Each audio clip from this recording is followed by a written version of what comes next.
Welcome to the Psych Central Show, where each episode presents an in-depth look at issues from the fields of psychology and mental health.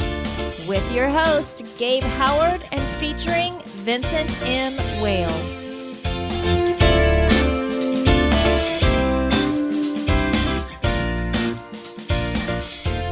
Hello, everybody, and welcome to this week's edition of the Psych Central Show podcast. My name is Gabe Howard, and with me, as always, is Vincent M. Wales. How you doing, Vin? I'm good. Happy holidays to you, sir. Happy holidays to you as well. And in the spirit of the holidays, we've decided to tackle mental illness. Is it a gift or not? In our community, in the mental health community, there's people that feel very differently about this. Some people feel that mental illness is a gift bestowed upon us by the universe that makes things better. Other people see it as a disorder, a disease, a problem, something to be dealt with. And then, of course, everything in between. So where do we stand? I'm going to come at this from the position of being a writer. In the writing world, we have a little kind of a joke that basically says, if you want creativity, go with alcohol. If you want productivity, you go with caffeine. So basically two drugs, and there's always a lot of speculation that some of the world's best novelists and poets and what have you have been alcoholics or addicted to other drugs. And sure, yeah, they were, but I don't think it's fair to say that they were great because of their addictions. Because who knows what they might have produced without that? Maybe something even better. You just don't know. There's a phrase, of course, that many people have heard. It's we're the sum total of all of our parts, and if you like where you are, then the journey was worth it. I'm sure that I'm butchering that. My apologies to whoever said it. And I think there is some merit in that. If your life has turned out okay and you are happy, then the things that have happened to you in your past that got you there, I guess they're worth it. But I don't know. I think that might be something that looks good on a poster, maybe with a kitten hanging from a branch. Yeah, I hear that a lot. I hear people say, I don't have any regrets over my life because everything I've been through, good and bad, has made me the person I am. And of course, my response to that is like, well, sure, it did. But who's to say that without X, Y, and Z happening to you, you might not be a better person? You're just assuming that you are the best that you can be where you are right now. I don't think there's any sense to making that assumption. There's obviously a thing, if you're comfortable in your own skin, then hey, you've won. But you're right. There is this certain idea that how do we know that whatever version of us we are right now is in fact the best possible version? And that's where as a person that lives with bipolar disorder, I have been through a lot. And in general, today, at 40 years old, I'm a reasonably happy fella. I have a great wife. I have great friends. Hey, I even have my own podcast. But I don't know that I would say that I am the best version of myself. And if I did say that, does that mean I can stop trying? I can just sit back and coast? I mean, do I have nothing left to achieve? Because after all, right. I'm at the pinnacle. Yeah. I don't think anybody is at their pinnacle. Getting back to what I was saying before about the whole creativity aspect of things, a lot of people do seem to believe that having a particular mental illness allows you to look at the world in a different way, to be more inspired by different aspects of it, to be more creative, to write things or paint things or what have you that are deeper than a person without mental illness might produce. What do you think about that? I think there probably is some truth in that. Anybody that has experienced anything that other people haven't experienced have sort of an opportunity to show that to other people. And especially in America, we love an underdog story. There's two things that we love about stories. We love it when the underdog rises to the top, and we love it when the person at the top topples to the bottom. It's the extremes that just seem to make us excited. So if you're a person with mental illness and you have to build yourself up, that is an inspiring story. And I can see where people want to pat themselves on the back for that. But the question specifically for me is, does that make the mental illness a gift? Is it Right. good? Is it something that you would give to somebody else? Or is it something that if you could have life over again and you had the opportunity not to be mentally ill, would you be like, no, no, no, no, no. This gift was worth it. Even though there's now a cure, I don't accept it. I want to remain bipolar, schizophrenic, depressed, Right. etc. And I agree with what you said earlier. The fact that I've lived with depression my entire life has unquestionably allowed me to produce some very interesting things. In college, I wrote a lot of poetry, and some of it, looking at it in retrospect, was clearly the result of being in a depressed state. And they were good. I don't care. I would burn those things and live my life without depression if I possibly could, because those good things do not in any way make up for all the crap I've been through. A lot of people invoke fame. We talk about famous people that live with mental illness. Let's talk about Robin Williams. He's a very popular comedian. It is obvious if you look at the some part of his life that he was a deeply troubled person. We don't know the extent. He never publicized his medical records, so there's a lot of armchair psychology going on. We're diagnosing from watching him, but we'll go with sort of the stereotype definition that he lived with bipolar disorder, and that somehow this was worth it because we were entertained. Now, maybe society is happy that Robin Williams suffered so much because we were, in fact, entertained. But the question is, was Robin Williams okay with that? How do his friends and family feel? I mean, I suppose for the greater good, his movies, I was a Robin Williams fan. Aladdin was better with him in it. But Sure. Does this make it worth it? Yeah, exactly. I mean, who can say? From our perspective, you're right. We loved his madcap antics. I've been a fan of Robin Williams since the Mork and Mindy days, and I was very, very hurt to hear that he had taken his life. The world is a sadder place without him, period. But yes, the only person who can really make this judgment is him, and we're never going to know that. So to throw it out there, I'm a person living with bipolar disorder. I know many people that live with bipolar disorder. Some of them consider it a gift. Some of them don't. In fact, the majority don't. I'm in the it's not a gift. It is a burden to me. It hurt myself. It hurt my family. It hurt the people that circled around me, and I almost died because of it. I don't think it is a gift for the principal reason that if I had the opportunity to give it to somebody, I would only give it to somebody that I hated. And if I had the opportunity to remove it from my life forever, I would. I do not want this. Oh, in whatever is faster than a heartbeat. I believe that's a New York minute. Sure. And as I said, even though I feel that my creative works have perhaps benefited to some degree from my depression, that doesn't mean that I want to keep it. I would get rid of that also, if I could.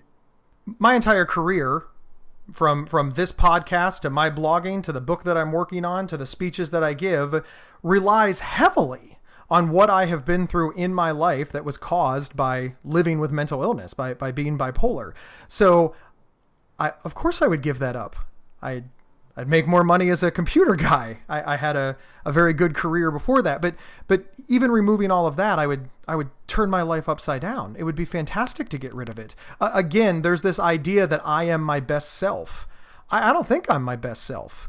I've been divorced twice.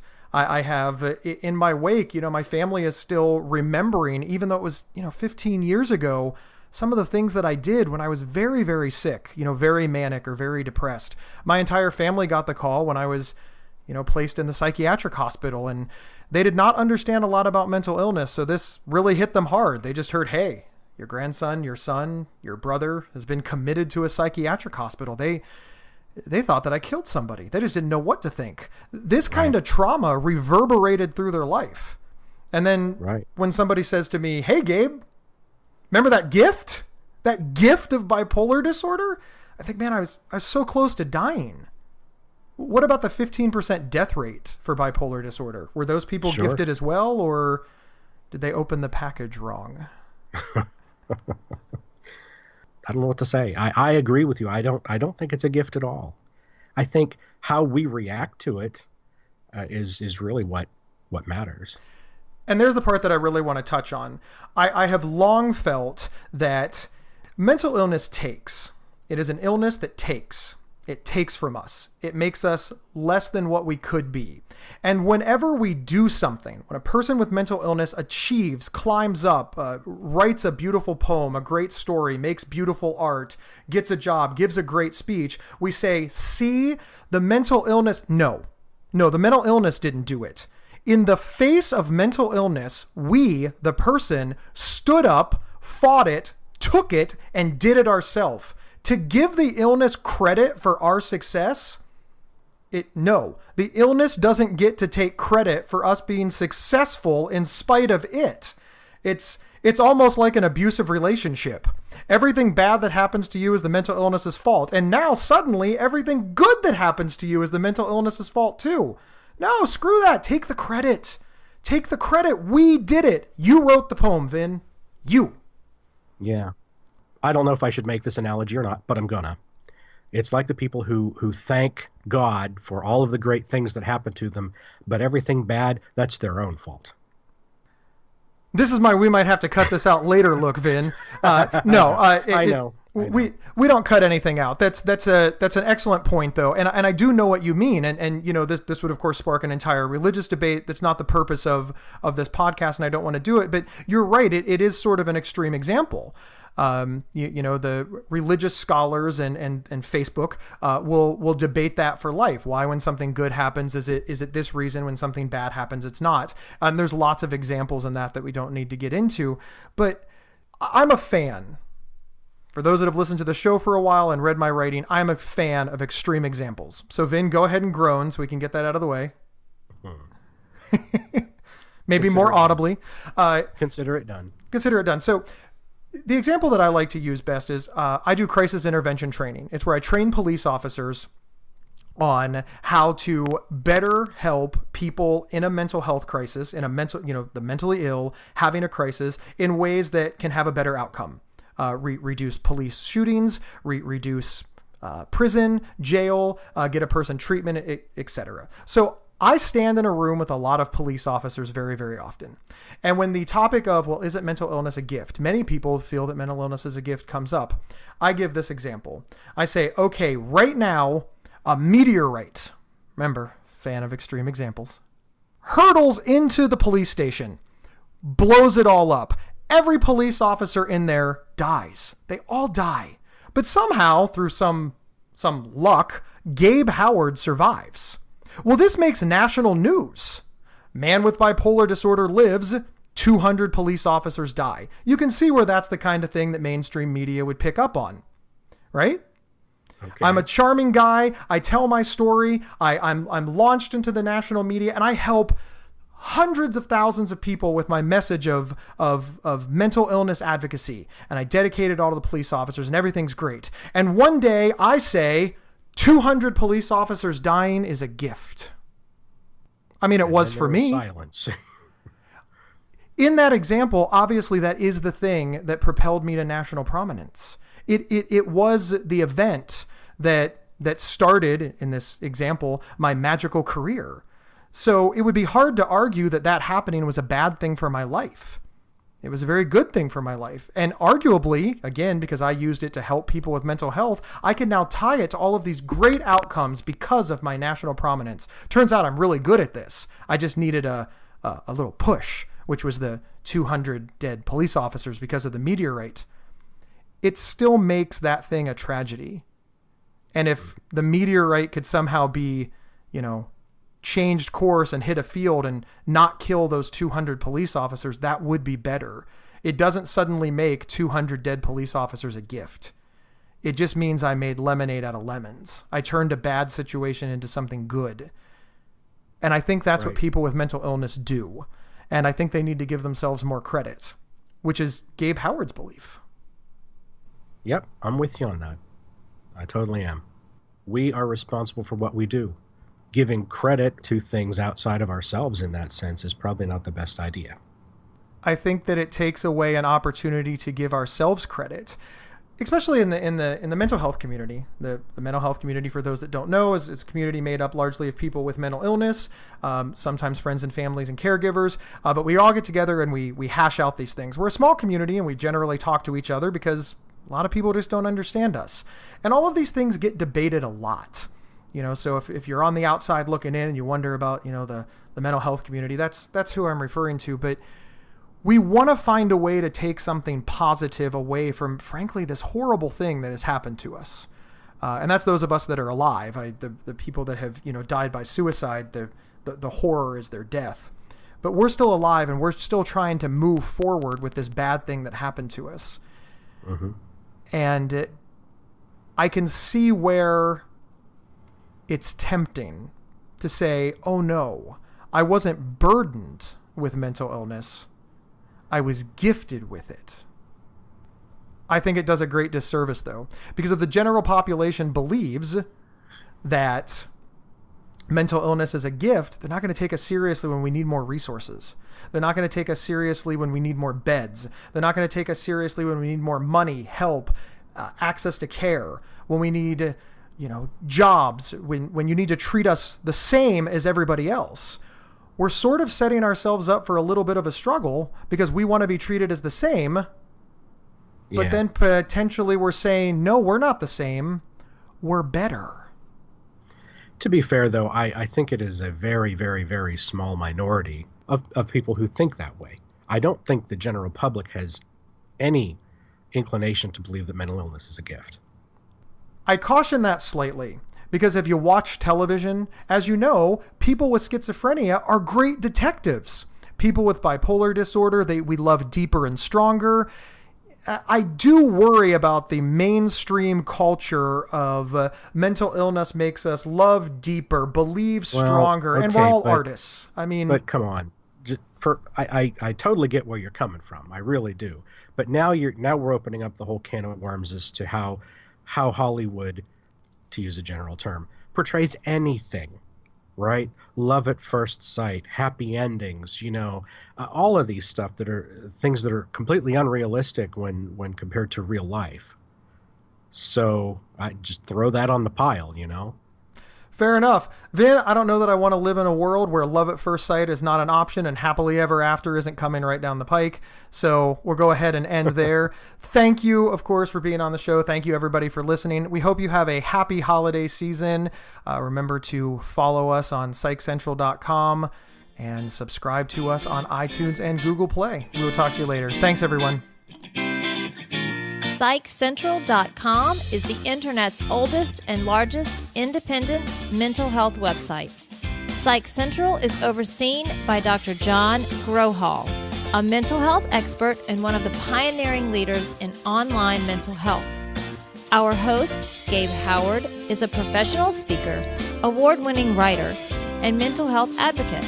You can find more information on Gabe and his work at GabeHoward.com.